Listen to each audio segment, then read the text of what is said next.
Magandang araw po sa lahat. Sa dami nga po ng kaso laban kay Alice Guo ay kahit magpiyansa pa siya ay hindi pa rin siya makakalabas.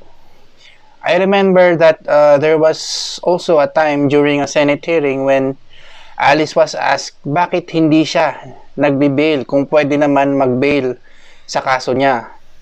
Well, hindi po natin pwedeng pigilan o puwersahin ng tao kung mag-post ba siya ng bail or hindi. Kasi depende yan sa kanya. Kahit di siya magpiyansa, ay okay lang din. Nasa sa kanya naman yon. So, what is bail? Ano itong piyansa at kailan ito available sa isang akusado? Unang-una, ang pagpiyansa ay isang assurance ng Constitution natin sa mga karapatan ng isang akusado. At isa sa mga karapatang ito is to be presumed innocent until his guilt is proved in the court of law. Ito rin ay isang mekanismo o pangbigyan ng oras ang akusado to prepare for his defense without being subjected to punishment or conviction. So, ang bail o piyansa is the security given for the release of a person in custody of the law, furnished by him or a bondsman, to guarantee his appearance before any court as required by the conditions. So a person is allowed to petition for bail as soon as he is deprived of his liberty by virtue of his arrest or voluntary surrender. Hindi po kailangan ng akusado na maghintay sa kanyang arraignment bago makapag-apply ng kanyang petition for bail. So, may dalawa po tayong mga instances kung saan ang piyansa ay maituturing na karapatan ng isang akusado o depende sa korte kung saan na-file ang kaso. Una, kailan ito karapatan ng isang akusado?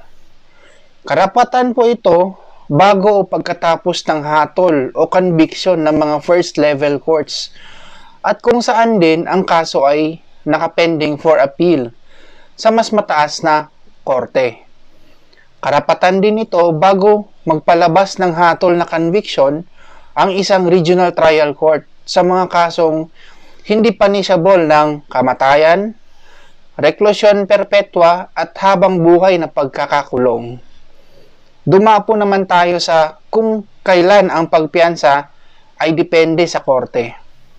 Ang pagpiyansa ay depende po sa korte kapag naglabas na ng hatol na conviction ng isang regional trial court sa isang kaso na ang penalty ay hindi kamatayan, reclusion perpetua at habang buhay na pagkakakulong.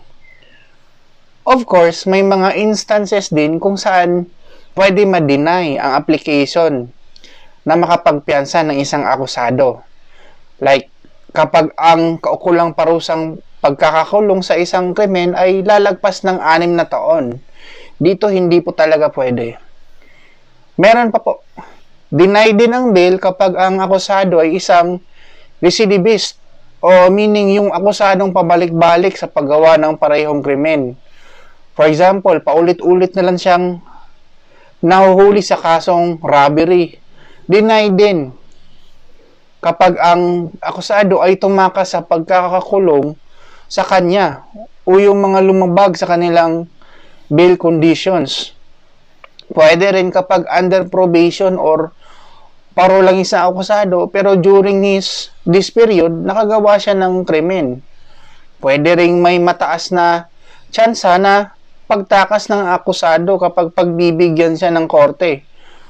O pwede rin may mataas na probability sa paggawa ng krimen during the pendency ng kanyang appeal sa korte. So, alam na natin ngayon kung kailan ito karapatan o depende sa korte o kailan ito pwedeng ma-deny. Dito naman po tayo sa kung kailan ito absolutely hindi na pwede. Hindi na po available ang pagpiyansa kapag pinal na ang hatol na conviction ng isang korte. Pwede rin kapag na-serve na ng akusado ang sentence niya o kapag ang isang akusado ay isang military officer accused under our General Courts Martial. As to Alice Guo, Meron po siyang mga kasong bailable at meron ding hindi.